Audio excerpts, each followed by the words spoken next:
Hello. आज हम discuss करने जा रहे हैं जामिया मिलिया इस्लामिया के क्लास 11 साइंस के एंट्रेंस टेस्ट के सिलेबस के बारे में डिस्कस करने जा रहे हैं कि क्लास 11 साइंस का एंट्रेंस टेस्ट का सिलेबस क्या है, ये हम इस वीडियो में डिस्कस करने वाले हैं। एंट्रेंस टेस्ट की आपको प्रिपरेशन कैसे करनी है, एंट्रेंस टेस्ट की प्रिपरेशन करने के लिए आपको कौन सी बुक परचेज़ करनी है, प्रीवियस ईयर क्वेश्चंस के बारे में हम इस वीडियो में डिस्कस करने वाले हैं और आप कैसे एंट्रेंस टेस्ट की प्रिपरेशन करें, आपको किन बातों का ध्यान रखना है, ये भी हम इस वीडियो में डिस्कस करने वाले हैं। तो आइए स्टार्ट करते हैं एंट्रेंस टेस्ट के सिलेबस से।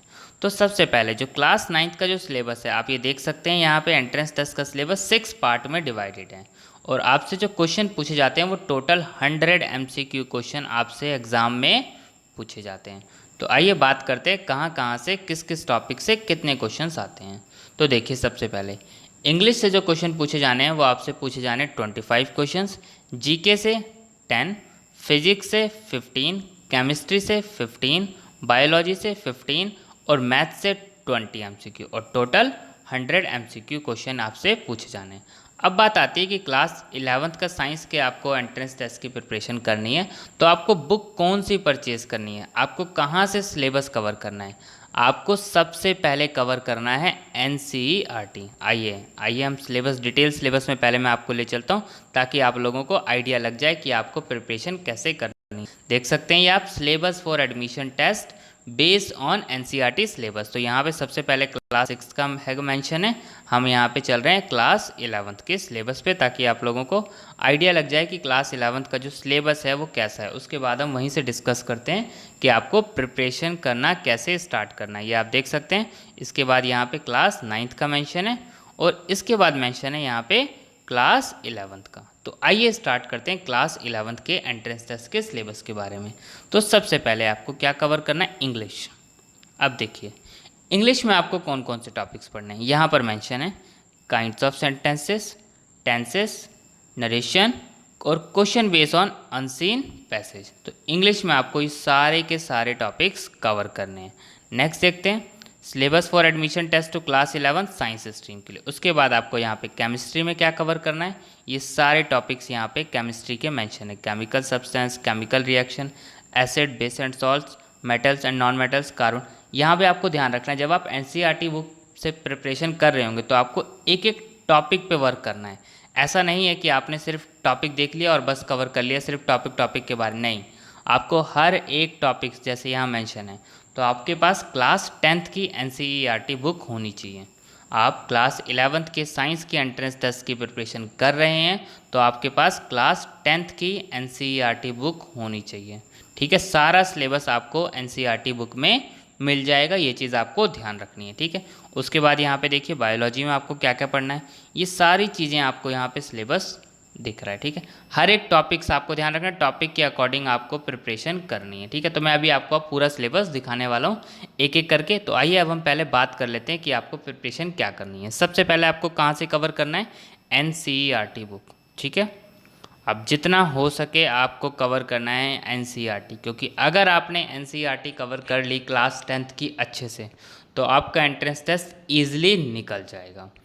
नेक्स्ट सेकंड नंबर पे आपको क्या ध्यान रखना है कि आपको एक बुक परचेज़ कर लेनी है। चाहे तो आप शफीक गाइड परचेज़ कर सकते हैं या फिर कॉन्सेप्टम परचेज़ कर सकते हैं। जैसे कि आप लोगों को पता है कि जामिया मिलिया इस्लामिया के एंट्रेंस टेस्ट के लिए दोनों ही बुक अच्छी है, तो आप कोई भी एक बुक परचेज़ कर सकते हैं। अब बात आती है कि इस बुक को परचेज़ करने का फ़ायदा क्या होता है। सबसे पहला फ़ायदा होता है कि आपको MCQ क्वेश्चन मिल जाते हैं प्रैक्टिस करने के लिए। और एक और चीज़, NCERT में जितने भी MCQ क्वेश्चन हैं, काफ़ी क्वेश्चंस आपको उसमें मिलेंगे, सब्जेक्टिव भी मिलेंगे, कुछ नरेशन वाले, काफ़ी सारी चीज़ें, मतलब कुछ बॉक्सेस में भी मिलेंगे। तो आपको वो सारी चीज़ें वहाँ से कवर करनी है, आपको कोई भी पार्ट नहीं छोड़ना है NCERT में, क्योंकि अगर आपने NCERT कवर कर ली तो आपका एंट्रेंस टेस्ट ईजिली अच्छे से निकलेगा। तो शफीक गाइड आपको परचेज़ करने का फ़ायदा क्या होगा, या कॉन्सेप्टम आपको परचेज़ करने का फ़ायदा क्या होगा, उसमें आपको पेपर मिल जाएंगे। जामिया मिलिया इस्लामिया के प्रीवियस ईयर के आपको एंट्रेंस के क्वेश्चन पेपर मिल जाएंगे। बाकी चैनल पे भी अपलोड हैं वीडियोस, या टेलीग्राम से आप PDF भी डाउनलोड कर सकते हैं।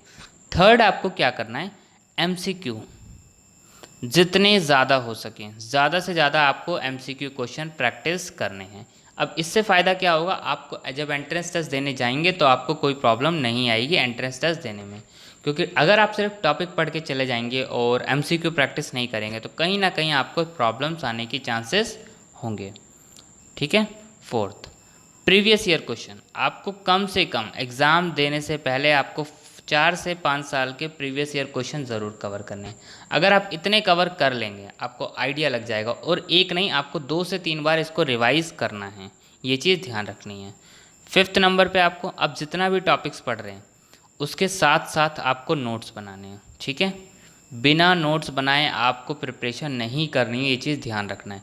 क्योंकि जब एंट्रेंस टेस्ट आप देने जाएंगे कि कुछ दिन बचेंगे, जैसे 2 दिन 3 दिन, तब आप बुक से डिटेल में नहीं पढ़ सकते। तब आपके ये नोट्स आपके काम आएंगे और फटाफट आप इस नोट से रिवीजन कर पाएंगे। अगर आप इन बातों का ध्यान रखेंगे आपका ईजिली एंट्रेंस टेस्ट निकल जाएगा। देखिए आपको अब किन किन बातों का ध्यान रखना है मैं आपको एक बार अच्छे से बता दे रहा हूँ। सबसे पहले आपको क्या कवर करना है, एनसीईआरटी याद रखना है। आपको क्या कवर करना है, एनसीईआरटी बुक आपको अच्छे से कवर करनी है। सेकंड, आप शफीक गाइड परचेज करें या कॉन्सेप्टम परचेज करें, पूरी बुक आपको कंप्लीट आपको अच्छे से कवर करनी है, उसमें से आपको कोई भी चीज़ें नहीं छोड़नी है। ठीक है। थर्ड नंबर पे आपको क्या करना है, ज़्यादा से ज़्यादा एमसीक्यू क्वेश्चन कवर करने हैं जहाँ से आपको मिले। ऐसा नहीं कह रहा मैं कि आप बुक से ही करें, आपको जोन से बुक में एमसीक्यू मिले आप कवर कीजिए। प्रीवियस ईयर क्वेश्चन आपको कवर करने कम से कम 4 से 5 साल के। ठीक है। और 5th नंबर पे आपको क्या करना है, जितना भी आप पढ़ें साथ साथ आपको नोट्स बनाने हैं। और सबसे लास्ट, सबसे ज़रूरी भी और सबसे इम्पॉर्टेंट भी, रिवीजन। आपने जितना पढ़ा उस सब चीज़ों को आपको रिवाइज भी करना है। ठीक है। तो आइए अब हम सिलेबस के बारे में बात करते हैं। तो इंग्लिश का सिलेबस क्या रहने वाला है, ये आपका इंग्लिश का सिलेबस रहने वाला है। ठीक है। तो आप इसको स्क्रीनशॉट भी ले सकते हैं। ठीक है। इसलिए मैं आपको पूरा कंप्लीट सिलेबस दिखाने वाला हूँ। ये केमिस्ट्री का, ये देख सकते हैं, ये प्रोस्पेक्टस जो है 2020-21 का है। और ये यहाँ पे हमारा मेंशन है बायोलॉजी का सिलेबस। ठीक है। फिजिक्स का, चलिए फिजिक्स का सिलेबस देखते हैं। ठीक है।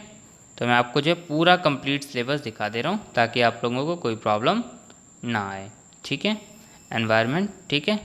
नेक्स्ट देखिए मैथमेटिक्स का। ठीक है।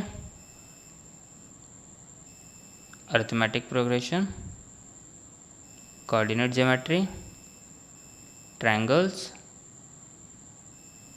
सर्कल्स। ठीक है।